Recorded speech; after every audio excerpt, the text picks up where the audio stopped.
Oke.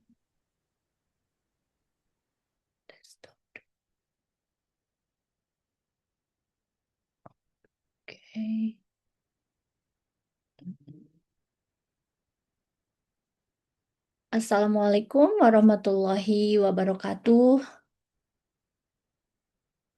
Selamat sore teman-teman semua. Alhamdulillah, kita sudah sampai di penghujung acara. Tidak terasa ya, ternyata sudah 7 pertemuan saya bersama teman-teman. Semoga selama pembelajaran teman-teman sekalian dapat apa ya, ya bisa mendapatkan banyak eh, hal yang bisa digunakan nantinya pada saat kalian melakukan penelitian. Baik, untuk terakhir kita akan membahas terkait findings, penulisan hasil penelitian, bagaimana kita akan menulis findings, kemudian pembahasan atau discussion, dan terakhir di bagian conclusions. Pada kesempatan kali ini, nanti seperti biasa saya akan coba untuk memberikan beberapa teori atau gambaran besarnya, lalu kita akan mencoba melihat apa yang sudah saya lakukan dengan penelitian saya terkait penulisan hasil penelitian, pembahasan, dan conclusions. Nah, sebenarnya saat ini di tahap sekarang saya masih di bagian um, analisis dan juga kemudian beberapa hasil dari analisis saya itu coba saya tuliskan findings. Saya baru sampai di tahap findings, belum sampai di tahap pembahasan dan conclusions. Mungkin akan selain saya berikan gambaran tentang apa yang sudah saya lakukan, saya juga akan memberikan gambaran tentang uh, apa ya, jurnal artikel saya terdahulu, karena untuk yang sekarang, karena belum selesai apa yang saya lakukan, jadi saya tidak bisa memberikan banyak contoh kepada teman-teman karena belum selesai, belum komplit begitu. Lalu nanti juga apa namanya, pada saat kita melakukan hasil atau menulis hasil penelitian, findings, pembahasan, discussion, conclusions itu akan ada banyak sekali challenge atau tantangan-tantangan pada saat menulis. Biasanya dan bukan biasanya lagi ya. Jadi memang umumnya ketika orang membuat sebuah penelitian, apalagi penelitiannya adalah kualitatif, kita sudah punya teori, kita sudah punya metode, kita sudah mengambil data. Ternyata pada saat dianalisis, datanya berkata lain, atau misalnya kita butuh teori lain. Nah, maka dari itu kita harus menambahkan teori lagi. Jadi yang namanya orang melakukan penelitian itu selalu berkembang, dia selalu belajar, dia selalu memperbaharui apa-apa yang terjadi di lapangan. Jadi sebagai seorang peneliti di bidang kualitatif, tugas kita hanya bercerita apa adanya di lapangan. Kalau memang apa yang ada di lapangan itu tidak sesuai dengan ekspektasi kita, ya kita sampaikan itu. Kalau memang di lapangan itu kok teori yang saya gunakan tidak sesuai, berarti kita harus mencari atau mencoba teori lain yang sesuai untuk penelitian kita. Baik, oke. Mm, mm, mm. Ya, nah, dalam membuat penelitian itu, terutama apa ya, semua bagan begitu ya. Jadi diawali dari pendahuluan. Jadi kalian teman-teman membuat pendahuluan, kemudian metode penelitian, findingsnya seperti apa, temuannya itu seperti apa. Kemudian di bagian discussion, didiskusikan apa yang kita temukan. Lalu terakhir kita membuat conclusion. Ingat, kalau kita membuat conclusion, itu juga salah satu bagian yang sangat penting karena di bagian conclusion itu sebenarnya kita membantu peneliti lain yang mereka kebingungan untuk melakukan penelitian apa atau ingin melakukan penelitian yang sama seperti kita tapi belum menemukan celah. Dengan kita membuat bagian conclusion, kita membantu mereka untuk menemukan ini loh celahnya. Jadi penelitian kita akan menjadi sebuah penelitian yang bermanfaat. Jadi ini biasanya tahapannya. Kalau yang saya lakukan sekarang ini, oh ini harusnya ada literatur review ya. Mungkin biasanya pendahuluan, kemudian ada literatur review, meskipun terkadang kalau misal kita menulis apa namanya jurnal artikel itu eh, tidak dituliskan literatur review, tapi literatur reviewnya langsung dimasukkan di bab pendahuluan begitu. Lalu kemudian ada metode sudah kita pernah diskusikan juga, kemudian discussion dan yang selanjutnya adalah conclusions. Nah, findings. Jadi kalau kemarin kita sudah menganalisis data, saya sudah coba melihat, pertama kan saya cari dulu nih kosakata budaya yang ada dalam artikel jurnal ilmiah itu apa saja. Lalu setelah itu coba saya analisis, coba saya lihat bagaimana kosakata tersebut diterjemahkan ke dalam bahasa Inggris. Nah, dari semua temuan-temuan yang ada, itu kemudian saya akan membuat findings. Findings itu temuan. Apa yang saya temukan? Nah, jadi di bagian findings itu saya akan membuat laporan hasil analisis data secara objektif tanpa interpretasi berlebihan. Jadi saya akan melaporkan, saya akan menulis, oh ternyata dari sekitar 50 kosakata budaya paling banyak diterjemahkan dengan menggunakan cara apa. Nanti akan kita lihat contohnya. Kemudian dalam findings itu yang ditulis adalah temuan utama. Temuan utamanya apa, pola datanya seperti apa. Kalau memang ada kategori atau tema, itu boleh dituliskan. Kita juga boleh membuat tabel atau kutipan data, begitu. Lalu boleh juga kita membuat ringkasan hasil statistik, begitu. Meskipun ada angka statistik, itu bukan berarti bahwa kita melakukan penelitian kuantitatif. Ya, apa yang kita lakukan tetap penelitian kualitatif, tetap kita melakukan sebuah deskripsi. Adanya angka di situ hanya untuk membantu kita menginterpretasikan data yang ada. Oke, lalu tahapan menulis finding itu kembali lagi jangan lupa kita selalu melihat oh ya research question saya apa, yang mau saya cari itu apa. Lalu kamu kelompokkan hasil analisisnya, sajikan bukti data, jelaskan apa yang muncul, nanti lalu kita susun secara logis. Nah, pada saat menulis findings, teman-teman, kita perlu fokus pada data, boleh juga menggunakan heading, boleh juga disajikan secara representatif, dan hindari membahas teori terlalu banyak, begitu. Kita coba lihat bagaimana eh, penyajian findings. Jadi biasanya orang itu dia menulis jurnal ya. Nah, kalau di bagian jurnal itu dia ada batasan kata.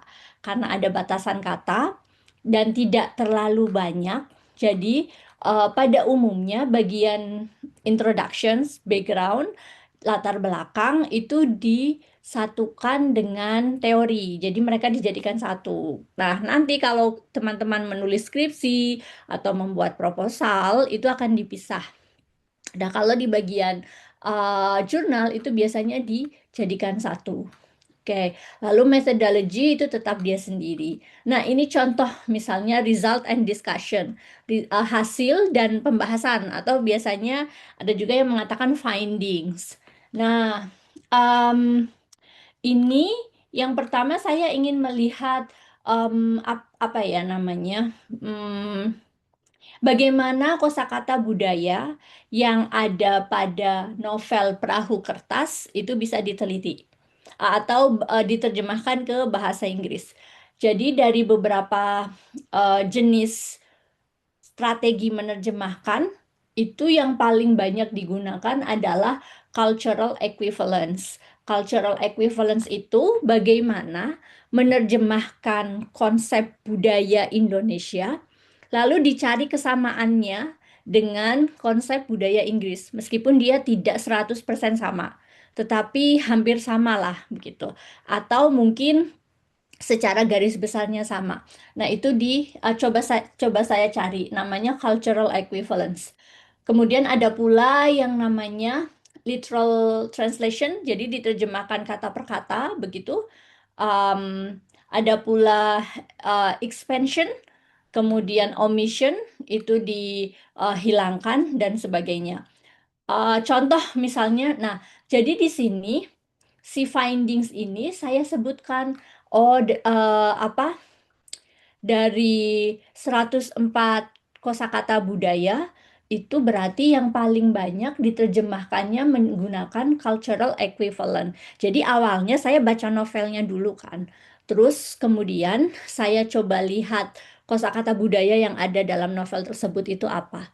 Kosakata budaya itu misalnya kata ibu, bu. Kita kan selalu menyapa orang yang lebih tua dari kita atau seseorang yang belum kita kenal tidak langsung dengan nama ya. Biasanya Mbak atau kalau di saya Teteh, AA begitu. Em, Mas atau kemudian Bapak, Ibu, Miss kalau mungkin yang dari jurusan bahasa Inggris. Nah, itu dalam bahasa Indonesia atau kita tidak kenal dengan seseorang lalu kita merasa oh dia sepertinya sudah lumayan eh, berumur nih maka kita akan memanggil ibu begitu. Nah, apakah kemudian ketika ada konsep bu dalam bahasa Indonesia itu diterjemahkan pula sebagai mom, mother atau apa begitu. Lah, itu namanya salah satu jenis kosakata budaya karena nama apa ya namanya itu kata panggilan dalam bahasa kita itu dia memiliki makna. Ada maknanya itu untuk menghormati seseorang, em, ada juga maknanya itu untuk menunjukkan status sosial kita, ya kan? Misalnya kalau ada orang yang eh, dia apa ya bawahan kita, maka kemudian em, dia akan memanggil kalau di beberapa novel kita bisa baca Den, misal begitu ya. Itu terjadi dalam sosial masyarakat kita. Nah, dalam bahasa Inggris apakah demikian? Kita selalu manggil Mbak atau Mas.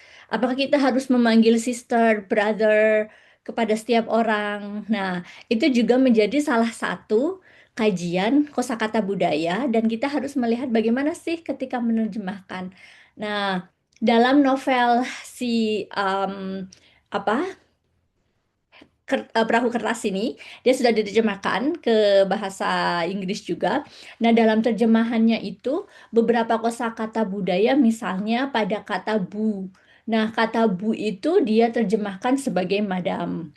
Madam itu em, apa ya? Di dalam bahasa Inggris memang kata madam itu digunakan namun dia sangat-sangat sopan begitu.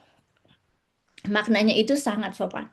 Sedangkan di kita kata bu itu digunakan memang sopan tapi tidak yang sopan sekali begitu. Karena di budaya Barat eh, apa namanya ya em, em, menggunakan apa ya memanggil nama orang saja itu sudah termasuk sopan ketika kita sudah mengenal dia. Misalnya saya memanggil dosen saya di sini hanya dengan nama. Tapi mungkin budaya itu akan berbeda dengan negara lain sih. Misalnya di US itu memanggil dosennya masih dengan prof bla bla bla bla atau dokter bla bla bla bla. Tapi di Australia mereka memanggil nama dosennya hanya dengan nama saja gitu. Oke. Nah, dia menerjemahkannya dengan madam. Jadi madam itu sangat terhormat sekali begitu. Lalu yang kedua, eh kata bu di sini sebenarnya apa ya ingin juga menunjukkan bahwa Noni itu adalah orang yang sudah tua dan sudah terhormat begitu. Nah, dalam percakapan ini sebenarnya si teman berbicara kepada temannya yang sebaya, sabar toh Pak, kan biasanya kita seperti itu ya, atau sabar Bu Noni. Jadi sebenarnya untuk menunjukkan sikap yang berlebihan sopan kepada teman kita. Nah, diterjemahkannya dengan menggunakan madam. Jadi meskipun konsepnya itu agak berbeda, ada makna yang lumayan berbeda, sedikit berbeda, tetapi dalam budaya Inggris itu dikenal juga, budaya bahasa Inggris dikenal kata madam, madam noni begitu. Jadi di sini ada yang namanya cultural equivalent. Nah, contoh-contoh cultural equivalent itu nanti kemudian saya masukkan di sini. Saya hanya menunjukkan em, beberapa contoh yang lain. Misalnya di sini beli, beli ini bahasa Bali ya. Beli apa kabar? Oh dia terjemahkan sebagai brother begitu. Eh, Kemudian hidup Mas Ito, Mas di sini dia terjemahkan sebagai Mister. Karena apa konteksnya pada saat ini adalah Mas Ito itu adalah orang yang dia itu penjaga sinema, penjaga bioskop, dan biasanya si para pemerannya ini membeli tiket dari Mas Ito begitu. Lalu kemudian ada kesempatan di mana kalau tidak salah Mas Ito itu memperbolehkan mereka masuk lalu mereka bilang hidup Mas Ito begitu. Nah, Mas Ito di sini karena mereka menganggap Mas Ito lebih tua dari mereka dan juga kemudian Mas Ito adalah orang lain yakni penjaga bioskop, lalu dia terjemahkan menjadi Mister Ito begitu. Jadi untuk menunjukkan bahwa oh ada relasi, ada gap, ada social distance, jarak sosial antara si pemain utama dengan Mas Ito ini. Jadi mereka tidak sama loh begitu. Jadi mereka bukan orang dengan umur yang sama loh, tidak menunjukkan yang akrab banget loh begitu. Maka kemudian dalam bahasa Inggrisnya dia menggunakan kata Mister. Ini disebut dengan cultural equivalent.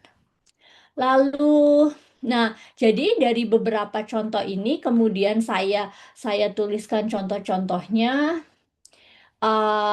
Setelah itu saya coba berikan beberapa contoh dari apa yang saya sampaikan. Misalnya tadi ada cultural equivalent, kemudian um, ada juga nanti yang omission. Omission itu berarti dia tidak dituliskan kosakata budayanya. Apakah ada di sini?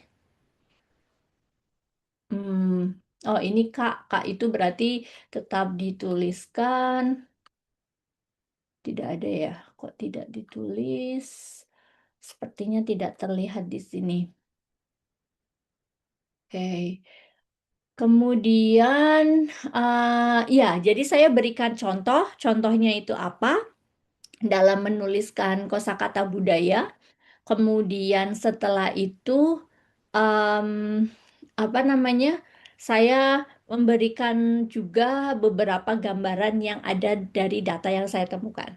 Contoh yang lain misalnya warung nasi. Warung nasi itu di sini hanya ditulis warung. Jadi warungnya ini dia remaining tetap menggunakan kosakata warung, tapi kata nasinya ini dia tidak diterjemahkan, dihapus begitu. Nah, ini salah satu contohnya. Salah satu contoh bagaimana teman-teman bisa menampilkan findings. Jadi findingsnya adalah, oh kosakata budaya itu banyak diterjemahkan dengan menggunakan apa tadi, cultural equivalent. Contoh yang bisa saya temukan pada cultural equivalent seperti apa? Lalu diberikan contohnya. Dengan menggunakan, karena yang saya teliti itu adalah novel, untuk menunjukkan itu maka saya berikan beberapa gambaran tentang eh, bagaimana kosakata budaya itu ditunjukkan. Gitu. Oke, contoh yang lain mungkin bisa dilihat di sini. Findings and discussions ini juga contoh yang, ups, mana nih? Contoh, oh tidak hilang ini. Ya. Nah, eh ini contoh findings kembali. Jadi dalam findings itu, hmm, apa ya? Saya menunjukkan ini berkaitan tentang hmm, bagaimana siswa itu mempelajari bahasa Inggris. Jadi dia mempelajari bahasa Inggrisnya itu dengan mendengarkan dan juga dengan mengembangkan kosakata yang dia miliki. Nah, bagaimana caranya si siswa ini dia belajar bahasa Inggris itu dengan misalnya menonton TV. Nah, ini kemudian jadi dia si siswa ini yang bernama Dodo dia mengatakan saya belajar bahasa Inggris itu dengan menonton TV. Nah, berarti itu satu findings tersendiri.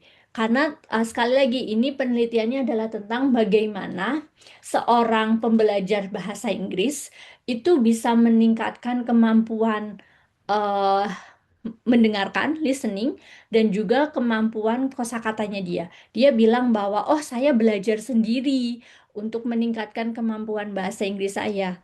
Lalu bagaimana cara kamu meningkatkannya? Kamu belajar sendiri dengan menggunakan apa? Pertama dia menyatakan bahwa, oh saya belajar sendiri dengan menonton drama, seri, begitu, TV. Nah, dengan sering menonton drama TV, saya menjadi mendengarkan listening, saya belajar listening, kemudian jika ada kosakata yang sulit, saya tuliskan. Nah, itu berarti satu, kita menemukan satu finding. Boleh tadi disampaikan bahwa ketika ada finding, kita boleh membuat misalnya ada apa namanya heading seperti ini ya, ditulis seperti ini. Lalu kemudian kita juga bisa menyebutkan contoh dari TV seriesnya apa saja sih. Nah, lalu disebutkan. Begitu. Kemudian yang kedua, dia bilang lagi di sini, dia menyampaikan bahwa saya belajar itu apa dengan menonton TV sehingga saya tahu banyak kosakata, kemudian apa namanya saya coba pahami, saya juga belajar dari menonton TV itu saya belajar listening begitu. Nah, itu apa yang dia sampaikan. Jadi data dari sini dari wawancara ini kemudian kita bisa sometimes when I watch movie or sometimes I try to mimic kata dia. Ya, saya belajar itu dari nonton movie. Kemudian dia I know how it is read. Kemudian dia apa namanya coba mencari kosakatanya, artinya apa, cara membacanya seperti apa. Nah, itu berarti dia mempelajari bahasa Inggris sendiri dari menonton TV. Oke, satu kita sudah menemukan satu finding, lalu kemudian adakah finding yang lain? Yes. Um, apa yang kedua adalah Dodo, his listening skill improvement and vocabulary acquisition. Jadi dia kemudian berkata bahwa setelah itu saya catat begitu, saya catat apa kosakata yang sudah saya pelajari atau yang saya temukan. Nah, ini berarti juga salah satu cara bagaimana Dodo melakukan self learning. Dia belajar bahasa Inggris sendiri dari menonton TV. Setelah dia menonton TV, beberapa eh, apa judulnya, lalu kemudian selain dia mendengarkan, dia coba mimik. Mimik itu berarti dia meniru-niru cara si pemainnya itu bagaimana berbicara bahasa Inggris. Kemudian jika ada kosakata yang menurut dia belum tahu, lalu dia catat. Nah, itu berarti kita dapat finding yang kedua. Begitu. Lalu dijelaskan bla bla bla bla. Seperti itu, teman-teman. Nah, jadi kalau di findings itu baik kita melakukan atau mencari datanya dengan tekstual, seperti tadi si novel Perahu Kertas, dibaca dulu, semua diinventaris. Masih ingat ya kalau kita punya satu, apa namanya, kemarin kita punya tabel. Nah, jadi dari semua tabelnya itu, nanti kemudian kita bisa lihat, oh yang paling banyak itu menggunakan strategi apa ketika menerjemahkan. Begitu. Lalu kamu akan membuat apa namanya hitung-hitungan persentasenya seperti yang ada di contoh ini. Atau kalian juga mungkin tidak menggunakan hitung-hitungan semacam ini seperti tadi di contoh si Dodo. Kalau menggunakan hitung-hitungan seperti ini, itu harus ada maknanya.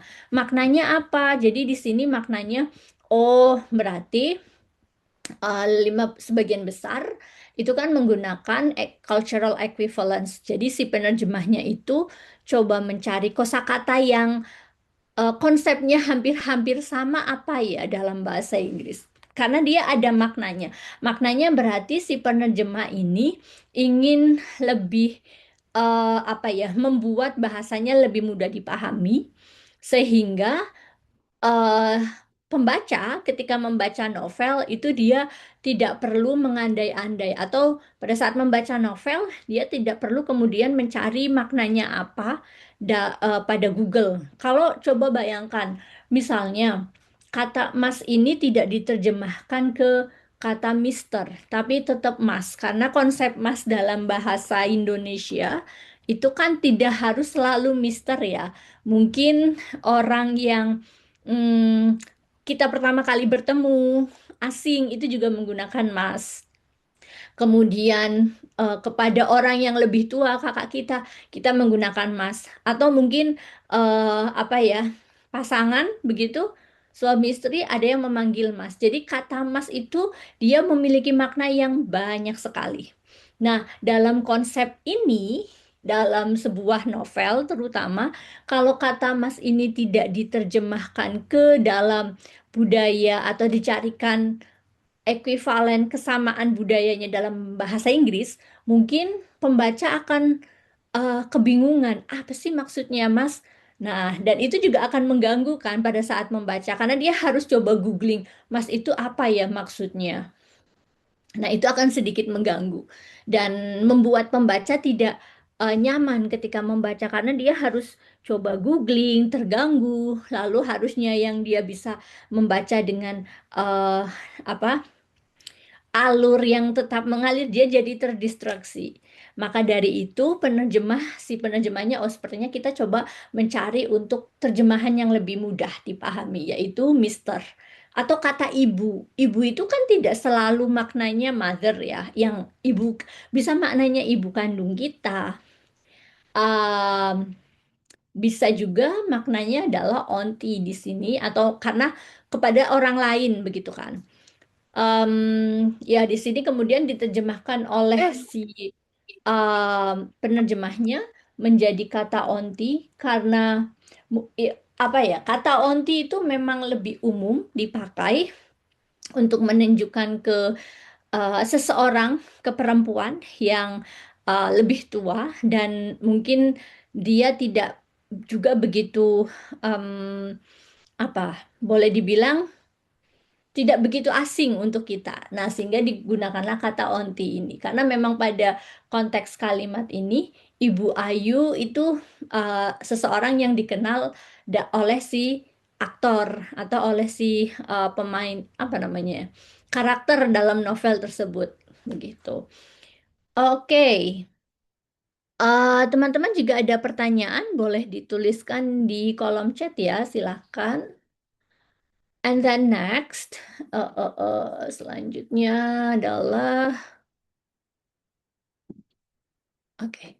Nah, ada perbedaan antara findings dan discussions. Jadi kalau findings tadi, kamu hanya menuliskan apa yang kamu temukan.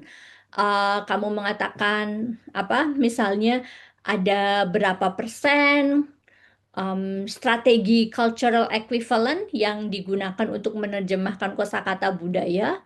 Lalu kamu juga bisa menuliskan contoh dari bagaimana cultural equivalence itu dia menerjemahkan kosakata budaya Indonesia. Nah, lalu yang selanjutnya adalah discussion. Kita melakukan pembahasan. Pada saat kita melakukan pembahasan, diskusi, kita mencari tahu apa arti temuan tersebut. Jadi yang misalnya tadi dalam konteks ini, nah, ada sedikit pembahasannya. The use of cultural items would allow readers to understand. Jadi kenapa kok banyak sekali digunakan strategi cultural equivalence untuk menerjemahkan kosakata budaya Indonesia itu karena tadi em, apa si penerjemahnya ingin allows reader memperbolehkan readers untuk bisa memahami konsep culture dalam bahasa Indonesia ketika sudah diterjemahkan ke bahasa Inggris. Nah, inilah yang bagian ini kemudian ada sedikit discussions yang saya ingin sampaikan kepada readers karena sekali lagi di bagian sini kan dia apa ya nyambung ya antara findings dan juga discussions. Nah, jadi dituliskan di sini. Kemudian and then oh oke. Nah, pada bagian findings ini or discussions. Jadi kita coba menginterpretasikan hasil, menjelaskan makna dan menghubungkannya dengan teori. Jadi kita hubungkan dengan teori. Kemudian setelah itu struktur dalam discussion ringkas, interpretasinya bagaimana, hubungan dengan teorinya seperti apa. Kalau bisa kita membandingkan dengan penelitian terdahulu, lalu jelaskan implikasinya itu apa. Begitu. Contohnya misalnya kalau kita lihat dari contoh ini, oke, misalnya mana ya? Uh, uh, uh, oke. Nah, misalnya ini, contoh di sini ada suara dewasa berceletuk pelan dari belakang Kak Kugi. Oke, kata uh, terdengar penekanan pada kata Kak. Nah, di sini kata Kak ini dia tidak diterjemahkan tapi tetap dituliskan Kak seperti ini. Nah, kemudian eh, menunjukkan Kak is not translated. Jadi kata Kak itu tidak diterjemahkan. Artinya bahwa ada informasi penting yang ingin disampaikan oleh si penerjemah.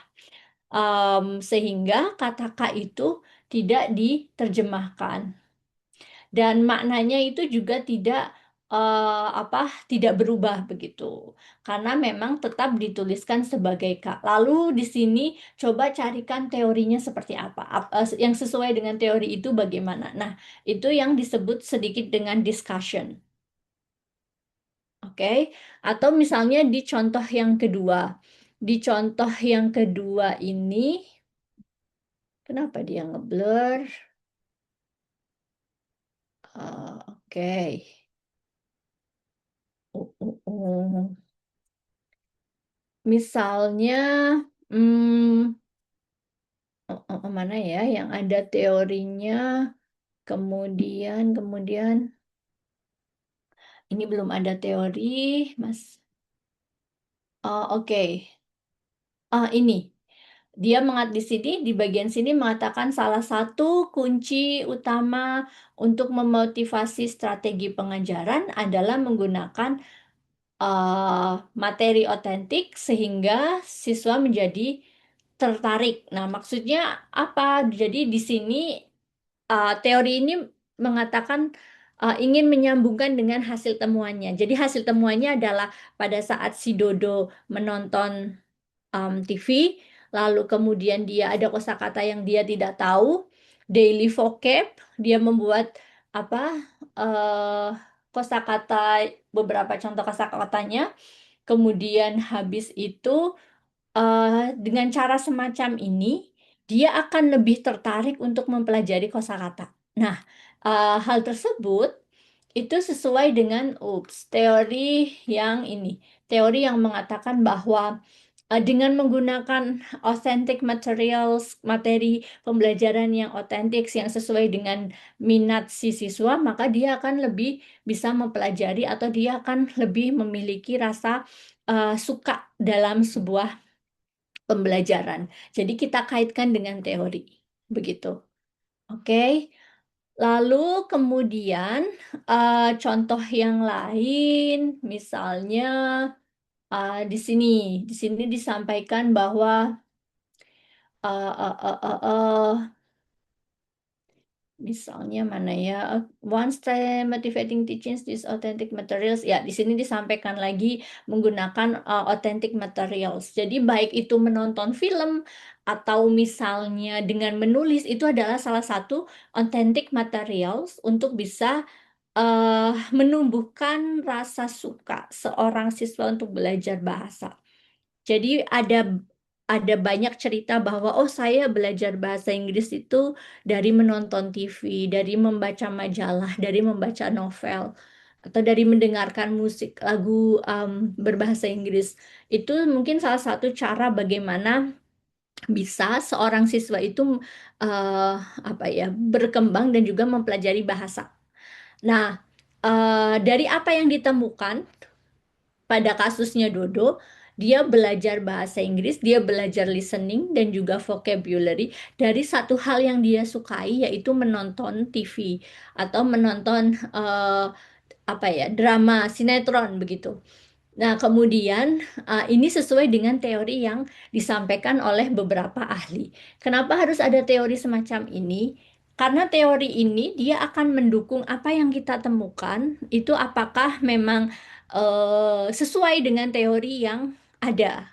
Oh iya, ternyata sesuai dengan teori. Misalnya seperti itu. Sesuai dengan teori yang mengatakan bahwa kita harus belajar apa siswa bisa belajar atau mau mempelajari sesuatu ketika dia menyukai hal tersebut. Tetapi ada juga kasus atau kondisi di mana apa yang kita temukan itu tidak sesuai dengan teori. Nah, karena penelitian kualitatif itu adalah reporting, melaporkan, maka jangan kamu buru-buru, oh berarti temuan saya tidak sesuai dengan teori. Jangan dulu buru-buru mengatakan hal tersebut. Coba dulu dicari, barangkali ada teori lain yang belum kita baca. Ada penelitian lain yang belum kita baca. Lalu kita coba cari. Kemudian melihat apakah ada sebenarnya memang ada teori dan penelitian lain yang mengatakan bahwa oh tidak kok belajar bahasa skill itu dikembangkan tidak pernah oleh apa namanya authentic materials, tidak pernah dari materi yang disukai oleh siswa, misalnya begitu. Kalau memang itu yang terjadi dan kamu tidak bisa menemukan teori tersebut, tidak ada yang mengatakan seperti itu, maka kamu harus mengatakan, oh bahwa temuan saya berarti tidak sesuai dengan apa yang terjadi atau tidak sesuai dengan teori yang ada saat ini. Sehingga, nah kalau misalnya demikian berarti kamu bisa menemukan satu fenomena baru di mana fenomena itu belum pernah ditemukan oleh orang lain. Dan itu bukan berarti penelitian kamu salah, tidak. Tapi kamu menemukan sesuatu hal baru yang memang belum ditemukan oleh orang lain. Jadi pada saat itu kamu akan menemukan satu keterbaruan atau kamu menemukan sebuah apa ya ya kalau boleh dibilang satu inovasi baru yang memang belum ditemukan oleh orang lain. Tapi sekali lagi jangan buru-buru mengatakan wah ini saya menemukan satu keterbaruan nih. Tunggu dulu, barangkali sebenarnya sudah ada, hanya saja belum kamu baca teori atau buku tersebut. Jadi, coba dicari terlebih dahulu. Kalau memang sudah mentok, kita coba cari-cari dan kita tidak menemukan teori apapun atau um, apa ilmuwan manapun yang menemukan atau yang mengatakan hal yang sama, fenomena yang sama seperti yang kamu temukan, berarti memang kamu memperoleh satu temuan baru. Dan itu juga merupakan salah satu hal yang bagus kalau memang kamu bisa menemukan sesuatu yang baru. Tapi kalau tidak menemukan hal yang baru pun itu juga tidak masalah. Itu artinya bahwa fenomena yang terjadi, fenomena kualitatif yang terjadi pada penelitian kita, pada masyarakat kita, ya sesuai dengan apa yang ada pada penelitian sebelumnya, sesuai dengan teori, begitu. Itu pun juga tidak masalah. Oke, kemudian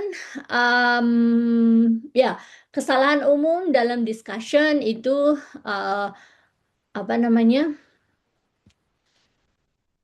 Oh, ini bukan kesalahan umum ya. Sorry, sorry, sorry.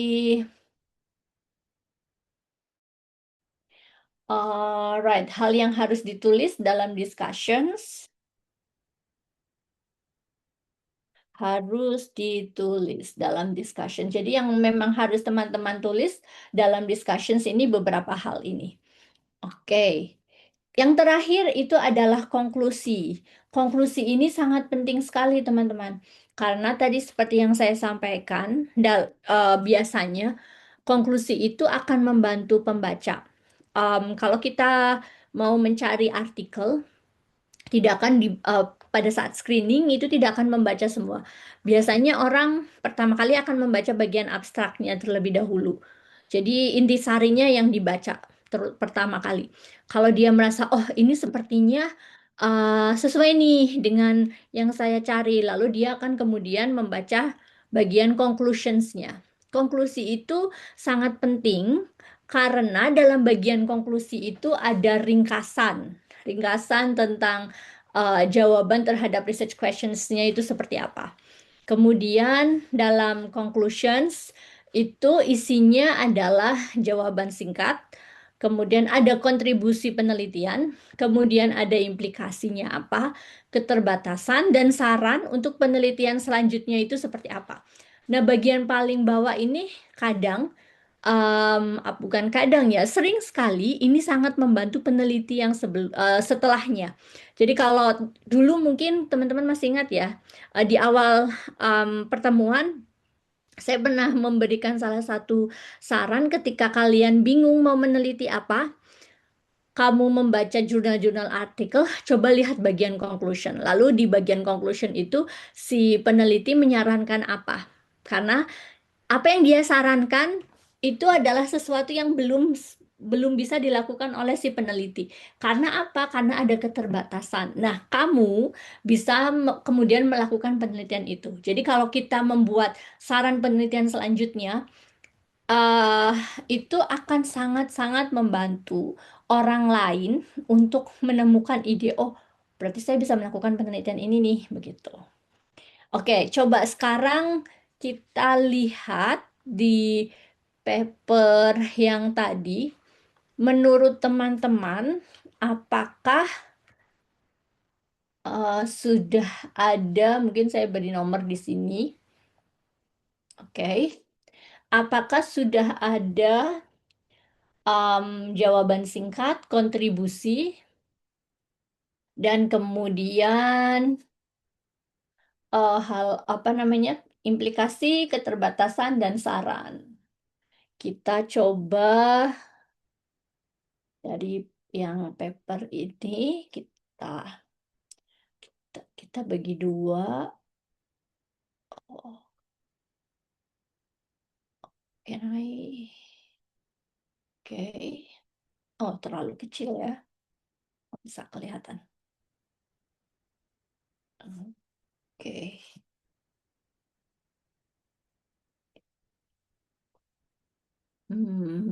Oke, bisa bisa terlihat. Oke, baik. And then ini bagian conclusions-nya. Semoga bisa terlihat oleh teman-teman. Em, Sekarang coba kita latihan melihat bagaimana apakah pada bagian conclusions ini dia sudah memiliki pertama ringkasan temuan atau belum. Saya minta jawaban dari teman-teman sekalian untuk melihat pada paper ini, meskipun ini menggunakan bahasa Inggris ya, tapi mungkin tidak terlalu sulit untuk teman-teman. Pertama, kita coba cari apakah ada ringkasan penelitian temuannya terlebih dahulu atau tidak. Menurut kalian, apakah ada? Boleh dicari, lalu kemudian jawaban kalian bisa dituliskan di kolom chat. Atau mungkin yang lebih singkat itu adalah yang bagian ini. Oke, bagian ini. Oh, ini saya kopikan terlebih dahulu. Bisa dikopi kah? No. Oh, tidak bisa dikopi. Oke. Oke, karena tidak bisa saya copy, coba saya perbesar saja. Kira-kira teman-teman, apakah ada ringkasan, apa namanya, ringkasan penelitian dari satu paragraf ini? Menurut kalian apakah ada? Two page, oh bisa two page. Oke, saja tidak bisa. Apakah kalian menemukan ringkasannya pada paragraf ini? Reveal itu artinya menemukan.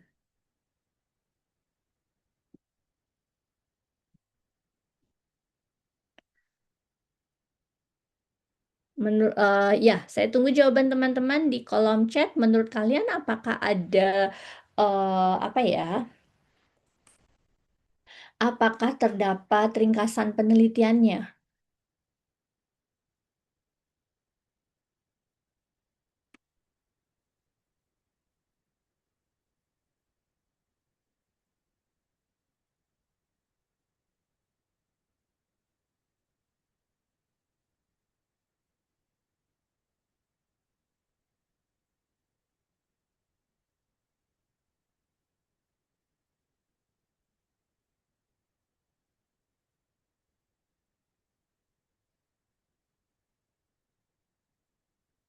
Mhm, bagaimana, teman-teman? Halo.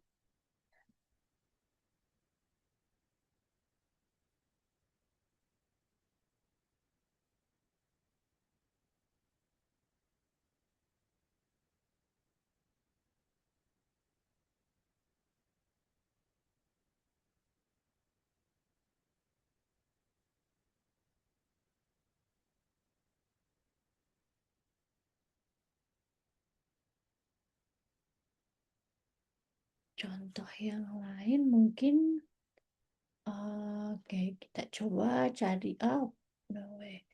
Kita lihat lagi. Ada contoh yang lain. Oke, di sini.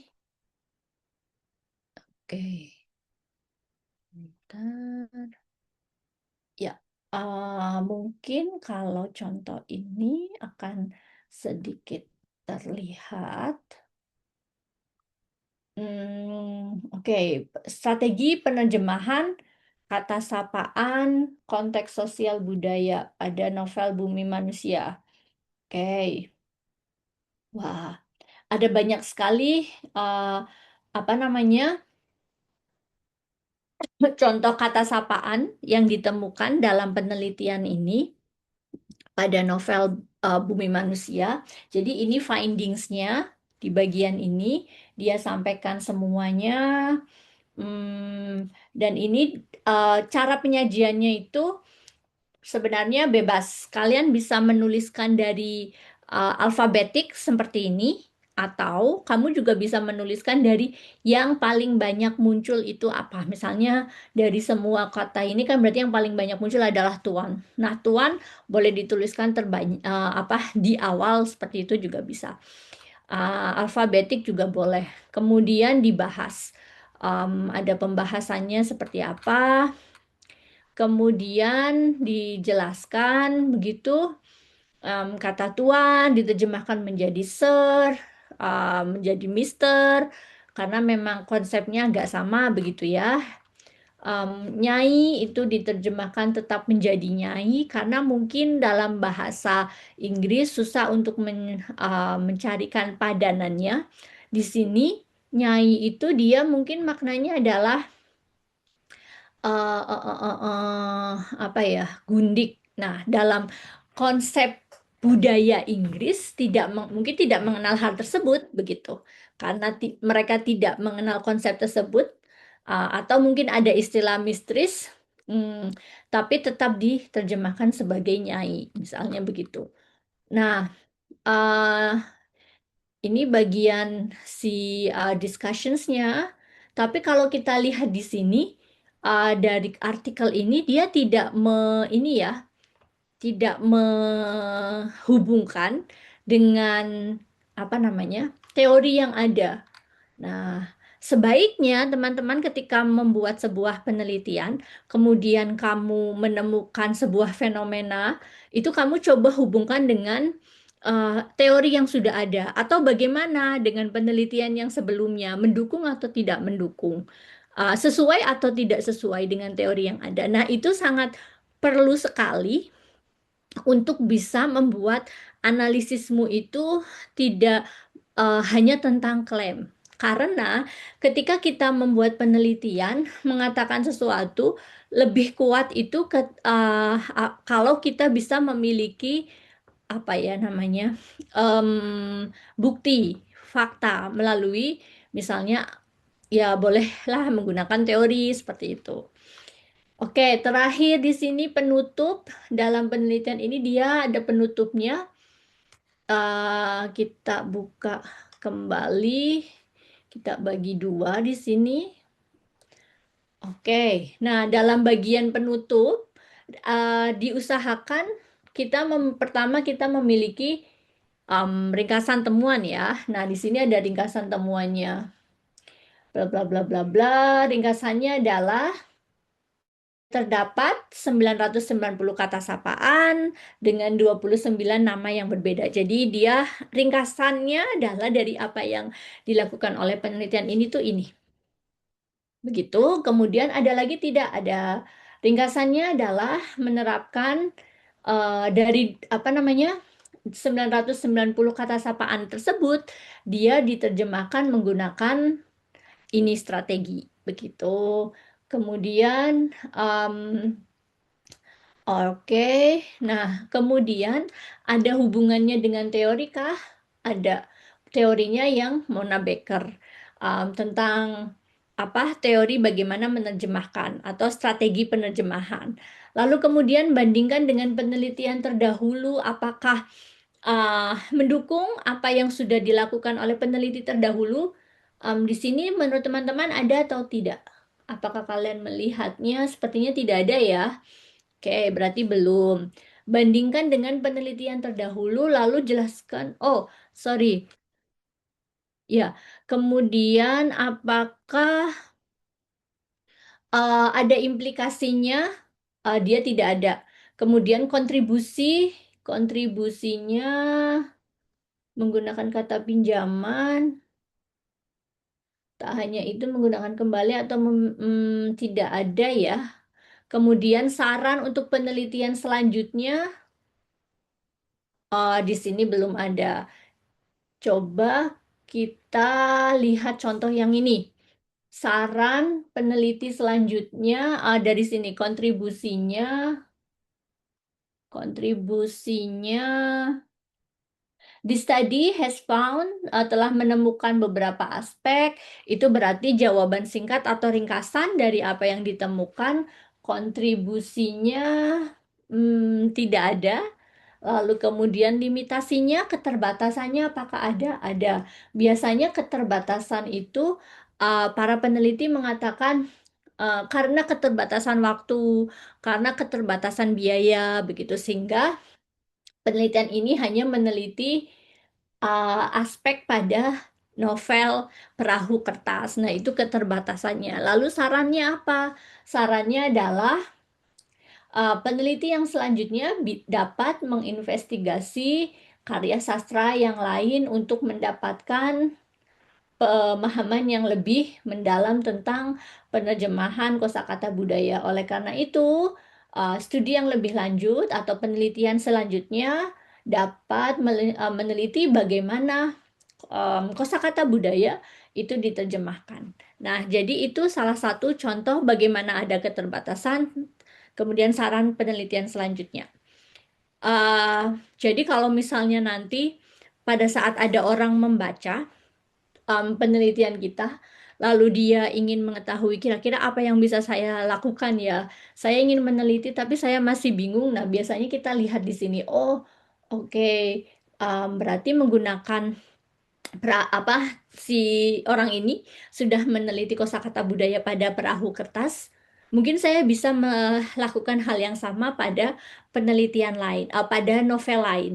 Kalau misalnya pada perahu kertas itu lebih banyak tadi menggunakan cultural equivalent, dicari kosakata budaya yang sama atau yang sesuai yang ada pada budaya Inggris. Nah, nanti pada novel yang lain bagaimana? Misalnya pada novel eh, apa ya? Misalnya pada novel di Indonesia itu apa namanya? Bumi Manusia misal tadi. Apakah juga banyak digunakan cultural equivalent? Jika iya, berarti artinya kalau kita menyambungkan dengan teori yang sudah ada atau penelitian yang sudah ada, oh berarti itu tidak sama. Apa yang kita temukan pada novel Bumi Manusia hasilnya tidak sama dengan apa yang telah ditemukan oleh peneliti lain pada novel Perahu Kertas. Sepertinya itu saja. Terima kasih banyak teman-teman semua. Semoga apa yang sudah kita diskusikan selama 7 minggu ini bisa bermanfaat untuk teman-teman semua dan terima kasih banyak atas perhatiannya. Saya akhiri. Wassalamualaikum warahmatullahi wabarakatuh. Waalaikumsalam warahmatullahi wabarakatuh. Terima kasih Bu Haira, sangat menginspirasi kuliahnya. Matur nuwun. Matur nuwun Bu Haira. Salam untuk teman-teman Indonesia di Melbourne atau Queensland. Brisbane. Brisbane ya. Betul, di Brisbane. Baik, Ya, mohon izin untuk saya lanjutkan dari sini, Bu ya, Haira. Sekali monggo lagi monggo. terima kasih. Mohon maaf dari kami apabila terdapat kekurangan, Bu Haira. Sama-sama saya juga meminta maaf, mohon maaf kepada Pak Yunus dan teman-teman sekalian jika ada banyak kekurangan. Bisa nih, saya stop record.